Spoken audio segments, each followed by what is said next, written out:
Yo, what's up, guys? Mike Patrick. In this video, I want to talk about an angle of loyalty, okay?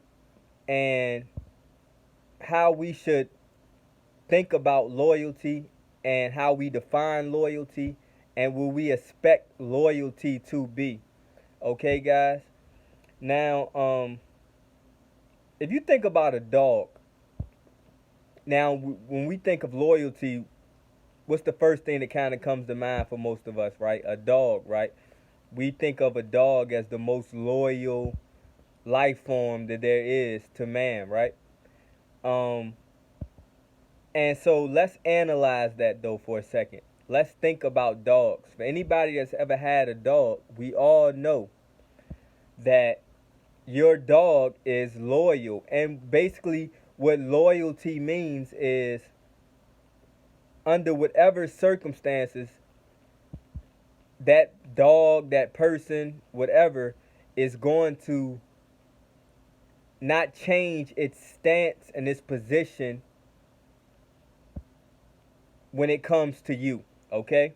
So, for example, a dog, once you get a dog, you get that dog from a puppy, and you love it a certain way, it gets used to you, you treat it a certain way, whatever, it gets used to you.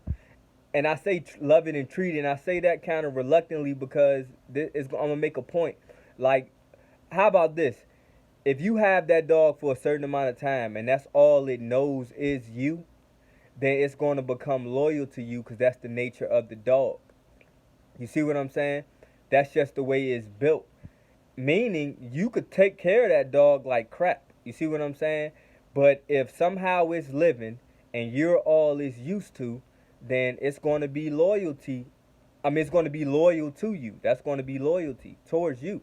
You see what I'm saying? And so the thing is, the reason I use that and the reason I know that firsthand is because I've had a dog. So not to put this off on anybody else. Like when I was young, I had a dog, right? That I didn't take care of that dog very well at all. Okay. Um, and I kept it on a chain. You know what I mean? I fed it like whatever we had left over. I'll just take that outside and throw that on the ground in front of it and let it eat or whatever. Now, mind you, I did love this dog though. I did love it, but I was a little kid and I didn't really know how to take care of a dog. You know what I mean? I didn't have the same level of empathy or sympathy that I would have now per se. You know what I mean? Back then. Um, this was my way of showing love to the dog. Like, but it wasn't in my mind like I was mistreating the dog. Like that wasn't my intent. That's not what I thought about it. But the dog barely got off the chain. Feeding it all kinds of human scraps and leftovers and things like that. Half the time I ain't put the food in a bowl. I just put it on the ground and stuff like that. Now I know you could say that this is being spoiled and it is somewhat of a wild animal or have wild animal genetics. You know what I mean? A wolf or whatever. So does it really need its food? Sometimes we spoil animals too much, right? All right, but that's not the point though. The point I'm trying to make is, guys, like when I were dealing with this dog, I never really cared too much about how that dog was to be accommodated or what would be best for that dog or how that dog would flourish or how that dog could flourish and what would be the best circumstances, the best environment for that dog. But yet, because it's all that dog knew, you see what I'm saying?